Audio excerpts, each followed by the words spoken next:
Monsieur Dalcine, Monsieur Volcan, bah Monsieur Edwin, pour la Guyane, pour la Guadeloupe, pour les militants, nous on l'a dit, nous on l'a dit, oui nous on l'a dit,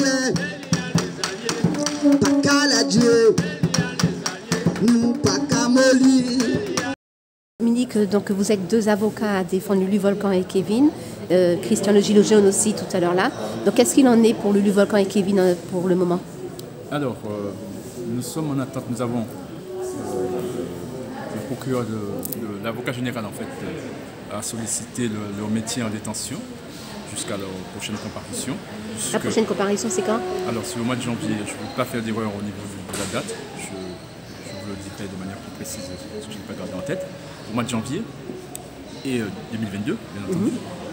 Et donc, elle a demandé ce renvoi en raison des circonstances en fait. La procureure? Oui, l'avocat général, en raison des circonstances sociales particulières, en indiquant que bon, les forces de l'ordre n'ont pas pu se mobiliser pour, je dirais, garantir l'ordre public hein, dans le cadre en fait de cette procédure.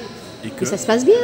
Mais bien sûr, d'ailleurs, j'ai eu à plaider ça auparavant, hein, cette argumentation a développé ça. Parce que, mais bon, ils ont projeté leur point de vue angoissé en fait sur la situation qui, à notre avis, en effet, ne correspond absolument pas à la réalité. Mais bon, en tout état de cause, ce renvoi a été prononcé. S'agissant de Kevin Bruno Hélibert, alors, il a fallu dès lors discuter de la question de leur détention. Est-ce qu'ils doivent être mis en liberté ou pas?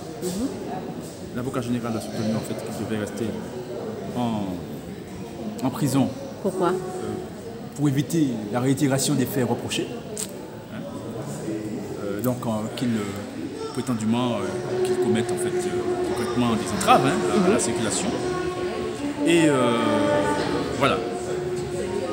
Nous disons en face, à la défense, la consoeur Duhamel Maryse et moi-même, nous disons que ce discours ne tient pas. Dans ce dossier, objectivement, il n'y a pas d'entrave. Et que ces hommes ont été incarcérés injustement, que on ne peut pas en fait sérieusement dire en fait que on veut les empêcher de réitérer l'infraction alors que des vraies entraves sont réalisées, hein, les barrages depuis déjà des semaines, des jours et des semaines. Et donc par conséquent, ça ne tient pas, ce fondement, cette justification ça ne tient pas. Et d'ailleurs, pourquoi tous ceux qui sont en infraction ne sont pas arrêtés, jugés et mis en détention pour entrave à la circulation. Hein, pour les vraies entraves. Etc. Oui, les vraies entraves, voilà. Donc, et j'ai eu en fait à dire à la cour d'appel que c'est une occasion en fait pour elle de participer en fait à l'avènement de conditions plus sereines en rendant une décision juste qui ne peut qu'être en fait que la mise en liberté en fait de ces trois prisonniers politiques. La Cour s'est retirée. Nous attendons. Nous sommes en train d'attendre en fait sa décision. Rien ne justifie objectivement cette volonté de l'avocat général qui consiste en fait à projeter cet avenir en fait injuste en fait sur ces trois hommes, à savoir en fait sa volonté de les voir maintenus en détention.